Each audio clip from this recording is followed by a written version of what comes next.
You know, everybody has a different temperament and personality, and it's something that has to be developed, you know, over a period of time. We all must deal with that dark side of our nature, the positive side of our nature, and it isn't that it ever gets done or finished, but that we should suppress those things that would cause us trouble, not only within ourselves, but cause us trouble with someone else. You're not aware of that conflict going on. Because conscious attention doesn't need ordinarily to focus upon it. And so you don't get involved, and you're not anxious about what party is winning and what party is losing. They're keeping up a kind of balance. It's a spiritual battle. And it's taken people thousands and thousands of years to figure this out. You can find that. You can just look inside. Inadequacy, weakness, susceptibility to temptation, narcissism, pride, envy, revenge, resentment, frustration, lack of faith, all of that. So we spend a lot of our energy, a lot of our time, a lot of our work and our thoughts on how much stuff can I get, how much can I accumulate. And the problem that comes up with this is that if you believe that you are what you have, if you really believe that, so we have a, almost like a dilemma. If I am what I have, then when I don't, I'm not.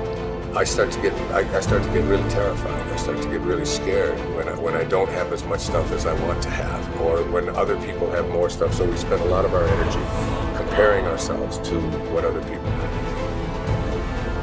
Jump on the positive side of whatever you want. See if you can't help out in this warfare, in this push-shove match. That's the key. That's why the old wise man said, we must learn to love and hate. So underline that. You must learn to love and hate. And the illustration he used was, you must learn to love good and hate evil. But the major key to your and my future, the major key to you and mine being able to put our lives together, to get up and move forward, the major key to creating the next greatest version of ourselves and looking out for our families and improving our lives and our community. The major key is you. It's me. It's all of us. We have to decide that we're going to take responsibility.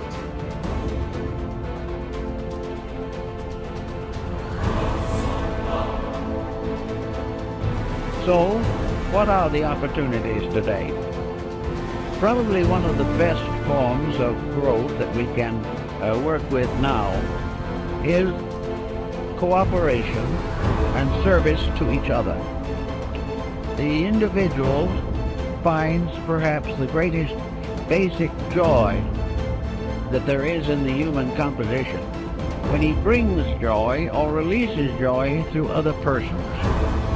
One of the simplest things we can do is to plan a program of helpfulness, a program of not thinking about ourselves, but earning the respect, admiration, confidence, and affection of other people. It is something to look back quietly upon a good deed that has brought security to another. And this type of backward looking is probably the most cheerful as possible. So service to others. If you do not know what to do, help someone in desperate trouble. Forget being deprived of a few hours of television or being requested to turn away from some ordinary leisure that you have planned. But try to see what you can do to help other people. Now, if you have special trained abilities in these matters, there are many opportunities that open themselves to the person who really wants to help. If you have music as a background and have the abilities, find some young people who want music and cannot afford it. And instead of sitting around gossiping or answering phone calls, take these young people and try to educate them or help them in their musical lessons. If you are in business, take young people who need business training. They will not get proper training in school, but they can get it from someone who has been through it and knows what is right and knows what should occur and what should not occur. Everyone can do something, and out of the best they have done themselves, share with another. Then there are things you can do for yourselves. If you are not in a position or do not feel equipped to work with other people, then work with yourselves. Develop those faculties and powers which are not functioning properly today. Look over your own life and see what your mind is doing. Is your mind growing? Or is it just heaping up one prejudice on top of another? Watch your thoughts and see whether or not you're instinctively criticizing things you do not understand, or have developed powerful prejudices which interfere with justice and judgment. Look over your own nature and then go to work on the problem that you find needs attention. It is not good, however, to try to simply convert yourself.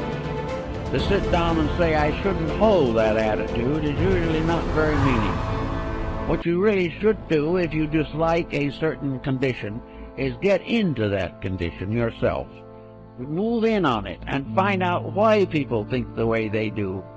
Instead of criticizing from some set point within yourself, find out why other people are not more successful in their judgments. I know a number of persons who have simply gone into various walks of life which are not their own in order to find out how other people really live. And it is almost certainly an eye-opener. If you do not wish to go through all this, it then is the best attitude you can have is to believe firmly that every individual is doing the best he can for what he is.